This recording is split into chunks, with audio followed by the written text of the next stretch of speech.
Well, it's finally happened. That weird old scientist down the block has gone and built a time machine. Time to take a time-traveling joyride. The future would be pretty sweet. Or how about throwing on a cowboy hat and visiting the Wild West? You start slamming buttons. Science has never really been your thing. Lights flash, gears whirl, and whoosh, you're hurtling back in time. But instead of a futuristic adventure, you step out into a living nightmare. A world of plague, misery, and poor hygiene. In today's episode of the Infographic Show, we'll tell you why you wouldn't even last 24 hours in the Dark Ages. Let's start with the most common threat to everyday life back in the Dark Ages. People back then were violent. Whether you were witnessing fights in the street or a full-blown bar brawl, you were going to have to watch yourself constantly. Say the wrong thing to someone or look at them the wrong way and you'll be lucky to walk away with just a few bruises. But that's okay. The Dark Ages had some kind of police force, right? Wrong. Justice was rarely exercised at all, and innocence or guilt were often determined by whoever was left alive after a fight. It's less all for one and one for all, and more everyone for themselves, protecting what little land, cattle, or personal space that they've got. According to a lot of medieval records, day-to-day violence took many different forms, whether it was assault and murder, accidental homicide, or far, far worse crimes. But that was during the medieval period, we hear you cry. What about during the Dark Ages? Well, records of the Dark Ages are scarce, so it's a pretty safe assumption that violence among peasants was just as prevalent then as it was in the rest of the medieval period. In fact, while the timing is often disputed among historians, some even use the term Dark Ages to refer to the entirety of the Middle Ages, between the 5th and 15th centuries. But do you really want to be arguing semantics when a fellow peasant draws a knife on you? Urban unrest among the peasantry also contributed to a lot of the violence, not just directed at each other but also toward local rulers. Throughout the multiple centuries that the Dark Ages spanned, there were plenty of uprisings, like one long rebellion that lasted 5 whole years between 1323 and 1328, carried out by the peasants of Flanders, the northern portion of what we know as Belgium.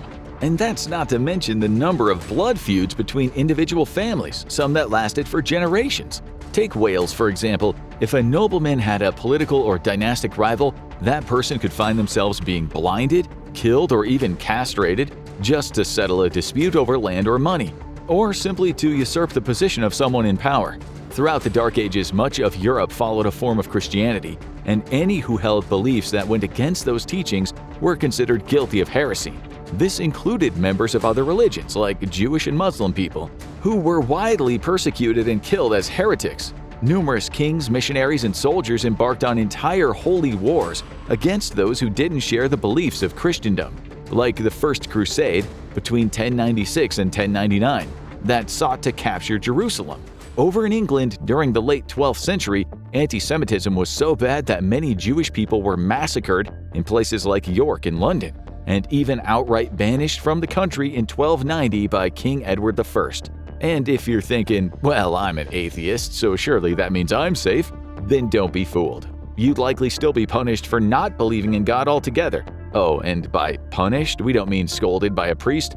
The punishment for being a heretic could range from being excommunicated from your current town to being sentenced to death. Most commonly, those accused of heresy received the death penalty through one of the most severe and gruesome punishments imaginable, being burned at the stake. In Holland in 1525, a Roman Catholic priest named Jan de Bakker became the first person put to death for heresy. He was held in place and had to feel the agony of his entire body being gradually burned. Surely, if you're too much at risk in your new home in the Dark Ages, then you can just up and leave. Hop on a horse and head to where the road takes you. One problem though, what road? Traveling during the Dark Ages was as dangerous as staying in one place, not in the least thanks to the lack of infrastructure. Traveling across the country was hardly a cakewalk. In fact, it was a long walk, one that was fraught with all manner of environmental hazards and potential dangers. For one, crossing rivers. Sure, you might get lucky and happen upon one of the very few bridges constructed at the time, but more than likely you'll be attempting to cross the unclean flowing water on foot. Even the Holy Roman Emperor Frederick I wasn't safe from an accident while making a dangerous river crossing. In 1190, during the Third Crusade, Frederick would drown in the Salif River, now known as the Göksu, located in the south of modern-day Turkey. And if the Holy Roman Emperor couldn't avoid drowning, what hope do you have? Even with the early bridges available during the Dark Ages, things were no more safe. In Rome in the year 1450, tragedy struck when 200 people drowned. They had been crossing the bridge of Sant'Angelo but ended up tumbling over the edges and falling to their deaths in the river below. Now, you might think that you'd be safer hopping on a boat and traveling by sea, but during the Dark Ages, stepping onto a boat carried with it just as much risk as, well, stepping anywhere. Most medieval ships traveled through the water either with single sails or steered by oars pulled by many rowers, sometimes a combination of both. But a boat steered by human effort is bound to become a lot harder to sail if you end up hitting a storm. Being thrown about on rough waters could easily make navigation even harder. What, did you think you'd have Google Maps on hand? With storm clouds obscuring the sky, how do you expect to find your way? Later in the Middle Ages, travel and trade via seafaring ships would become faster and safer, but for now, in the Dark Ages, you'd probably live only slightly longer back on dry land. Besides, with no coin to pay for passage, you'd have to pay your way by joining those rowers. Of course, assuming you even manage to get to wherever it is you're going, then finding a decent place to sleep isn't going to be easy. Like we said, there's not really a way you can Google ye olde taverns near me and see what the reviews are saying. Somewhere safe and clean that would offer lodgings was practically a pipe dream, and many travelers were forced to sleep out in the open. Not so bad in the summer, but you try that in the bitter winter and you're liable to freeze to death. On top of that, while on the road, illness and disease weren't just likely, they could be fatal. If you found yourself falling sick on your way from one town to the next, there is no telling if you'd be able to receive decent medical treatment, or any for that matter. So maybe you might try befriending some of the locals whenever you arrive, perhaps asking around about any groups planning a pilgrimage out of town, and provided the good folks in the Dark Ages were willing to oblige you, strange traveler from the future that you are, then this could be a smart play. After all, there's safety in numbers, right? Well, yes, but not completely.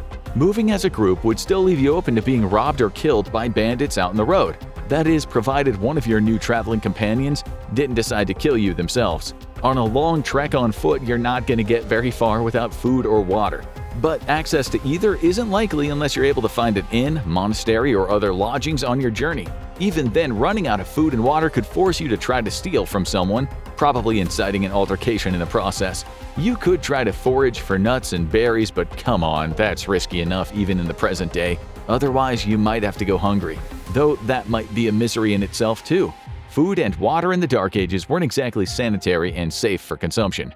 Of course, that's if you can get your hands on any food at all. Famine still posed a very real danger to the people living in the Dark Ages. Reliance on farming for food meant that bad weather and poor harvests could quickly lead to shortages, and with dwindling supplies of food came the risk of starvation.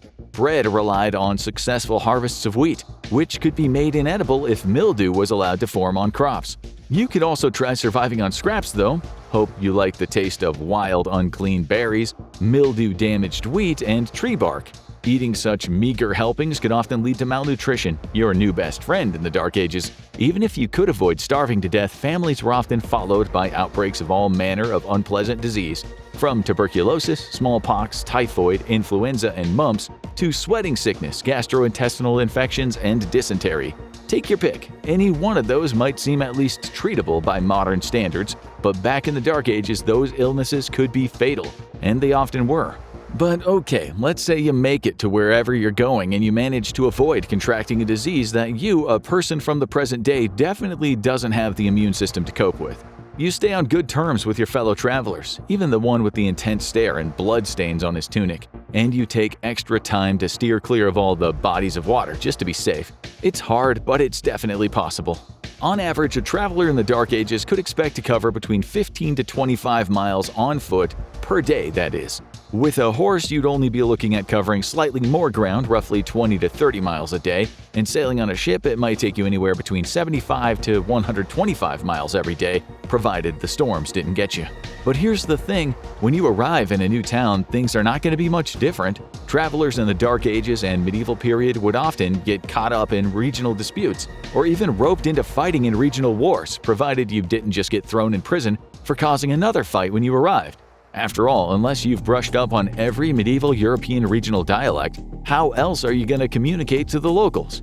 And even if you made it this far, you're able to converse easily with the folks in your new town. You avoid getting into scraps, you keep your heretical thoughts to yourself, and even manage to never get sick. You could still just drop dead. Back during the Dark Ages, sudden premature deaths were a very real, very common occurrence. Life expectancy was much lower. Even those who were wealthy weren't exempt from having their time cut short. Sudden death could be caused by nearly anything, from the poor living conditions to fever and infections, catching tuberculosis or the plague, malnutrition or famine, battles fought close to towns, or even just getting unlucky. What are you gonna do if you get hit by lightning or accidentally start a fire? Can you tell if your unfiltered drinking water is safe from parasites or poison? The fact is, you really wouldn't last a day living in the Dark Ages. Now go watch Why You Wouldn't Survive World War III, or click on this video instead.